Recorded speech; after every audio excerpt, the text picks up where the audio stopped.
من ز پیر گل دعا بگرفتم، از طبیب غم دوا بگرفتم.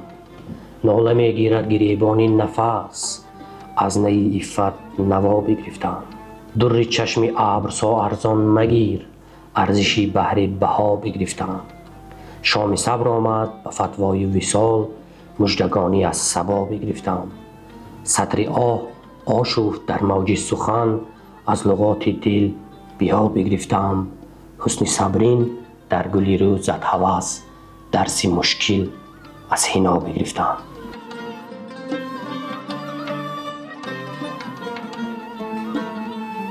چراغدار ادبیات کودک، مشعل افروز کتابکده ملت، انسان خوب و خوشایین و پارسا، بی دغدغه و خموش، با ایمان و با انصاف، خردورز و آیین دل، سازنده و خودسوز، دلربا و دلارام، صبح خبر و شبران، ستاره چشم آفتاب خصال، دلاور و صاحب اراده و صاحب هزاران صفت حمیده دیگر که به ما در دنیای پر اعجاز ادبیات مادر شده است، لطافت است.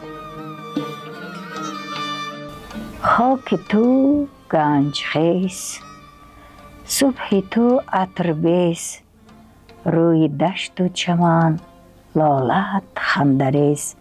ای وطن تاجیکستان من، قله‌ات نقره‌سا، چشمه‌ات پرصفا، میوه‌ات شکرین، هر گیاهت دوا.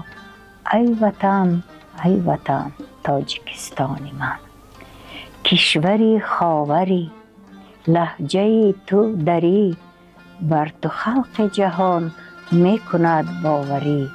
ای وطن تاجیکستان من.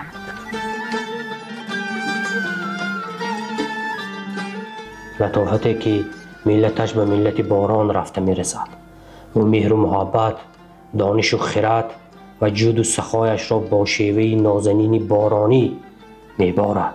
نمیپرسد که اینجا خانه کیست، این دشت آباد است یا بیابان، این گلشن است یا شوره‌زار، از این زمین گیاه میشود درودن یا نه.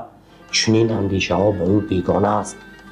باران که شدی مپرس این خانه کیست، سقفی حرم و مسجد و میخانه یکیست. این بانی قوی اراده بر حق لطافت ادبیات کودک است. الله سرای من کیست؟ مادرم. عزیز برای من کیست؟ مادرم. چشم یکی بیقرار می دوم، شور و شرار من کیست؟ مادرم. هر سحری چه خورشید گرم رو، مهر فضای من کیست؟ مادرم. چه شبنمی بهاران تازه رو، عطر هوای من کیست؟ مادرم. تلخ ولی شکربار حرف او، عقل رسای من کیست؟ مادرم. درد کند سر من درد کش، اصل دوای من کیست؟ مادرم. قهر و گناه فرزند ببخشد، خود بی خطای من کیست؟ مادرم. می طلبد شب و روز بخت من، دست دعای من کیست؟ مادرم.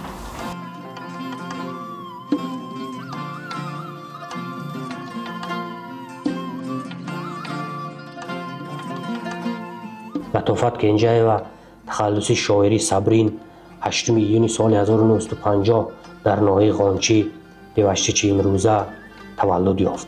شاعر، روزنامه‌نگار، ترجمان و رئیس تشکیلات جمعیتی بین‌المللی استقبال است.